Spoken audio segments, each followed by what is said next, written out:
ಕರ್ನಾಟಕ ದಲಿತ ಸಂಘರ್ಷ ಸಮಿತಿ ಭೀಮವಾದ ಸಂಘಟನೆ ವತಿಯಿಂದ ಜಿಲ್ಲಾ ಸಂಚಾಲಕರಾದ ಶ್ರೀ ಕಾಶಿನಾಥ್ ಶೆಳಗಿರವರನ್ನ ಇಂದು ಕಲಬುರಗಿ ಜಿಲ್ಲೆ ಕಮಲಾಪುರ ತಾಲೂಕಿಗೆ ಭೇಟಿ ಮಾಡಲಾಯಿತು. ಕಮಲಾಪುರ ತಾಲೂಕು ಸಮಿತಿ ಪದಾಧಿಕಾರಿಗಳ ಆಯ್ಕೆ ಮಾಡಲಾಗಿದೆ. ಕರ್ನಾಟಕ ದಲಿತ ಸಂಘರ್ಷ ಸಮಿತಿ ಭೀಮವಾದ ಸಂಘಟನೆಗೆ ಕಮಲಾಪುರ ತಾಲೂಕು ಅಧ್ಯಕ್ಷರಾಗಿ ಶ್ರೀ ನಾಗೇಶ್ ಭೂಪತಿ ಅವರನ್ನ ನೇಮಕ ಮಾಡಲಾಗಿದೆ. ಹಾಗೆ ಕಮಲಾಪುರ ತಾಲೂಕು ಸಂಘಟನಾ ಸಂಚಾಲಕರಾಗಿ ಬಾದಪ್ಪ ಓಕಳಿ, ಅಹಮದ್ ಶೇಖ್, ಸಾಗರ್ ಕದಂ, ಅಬ್ಬಾಸ್ ಬೋಯರ್, ಅಕ್ಷಯ್ ಮುತ್ತಂಗಿ ಅವರನ್ನ ಸಂಘಟನೆಯ ಸಂಚಾಲಕರಾಗಿ ಆಯ್ಕೆ ಮಾಡಲಾಗಿದೆ.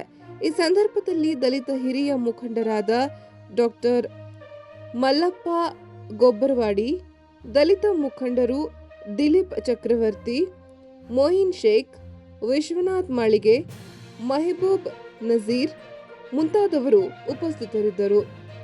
ಸಂಘಟನೆ ಅಂದರೆ ಏನು? ನಾವು ನಮ್ಮ ಸಮಾಜ ಮೇಲೆ ಅನ್ಯಾಯ, ಅತ್ಯಾಚಾರ, ದೌರ್ಜನ್ಯಗಳು ಹಮೇಶ ನಡೀತಾನೆ ಇರ್ತವೆ. ಆಮೇಲೆ ಕೆಲವೊಂದು ಸರ್ಕಾರದ ಯೋಜನೆಗಳೇನಂತಂದ್ರೆ ಸರ್ಕಾರ ಅಧಿಕಾರಿಗಳಲ್ಲಿ ಬರ್ತಾರೆ. ಕೆಲವೊಂದು ಆಸ್ಪತ್ರೆಗಳಿರ್ತಾವೆ, ಆಸ್ಪತ್ರೆಯಲ್ಲಿ ಸರಿಯಾದ ಟ್ರೀಟ್ಮೆಂಟ್ ಕೊಡೋಂಗಿಲ್ಲ. ನೀವು ಎಲ್ಲರೂ ಏನು ಮಾಡಬೇಕಂದ್ರೆ ಈ ಸಂಘಟನೆ ಉದ್ದೇಶ ಅಂದರೆ ನಮ್ಮ ಸಾರ್ವಜನಿಕರಿಗೆ, ಬಡ ಜನರಿಗೆಲ್ಲ ಸೇವೆ ಮಾಡೋದು. ಸಂಘಟನೆ ಅಂದರೆ ನಮ್ಮ ಸ್ವಾರ್ಥಕ್ಕಾಗಿ ಬದುಕೋ ಜೀವನ ಅಲ್ಲ ಅದು. ಸಂಘಟನೆ ಅಂದರೆ ಜನರ ಸಮಸ್ಯೆಗಳ ಅವರ ಬದುಕನ್ನು ಬದಲಾಯಿಸುವ ಸಂಘಟನೆ ಆಗಿರ್ಬೋದು. ಅದ್ರ ಸಲುವಾಗಿ ನೀವೆಲ್ಲರೂ ಇಂದಿನ ದಿನ ಇದನ್ನು ಸಂಘಟನೆ ಪದಾಧಿಕಾರಿಯನ್ನು ನಿಮಗೆ ಕೊಡ್ಲಿಕ್ಕೆ ನಮ್ಮ ಜಿಲ್ಲಾ ಅಧ್ಯಕ್ಷರು ಬಂದಿದ್ದಾರೆ. ಅದನ್ನು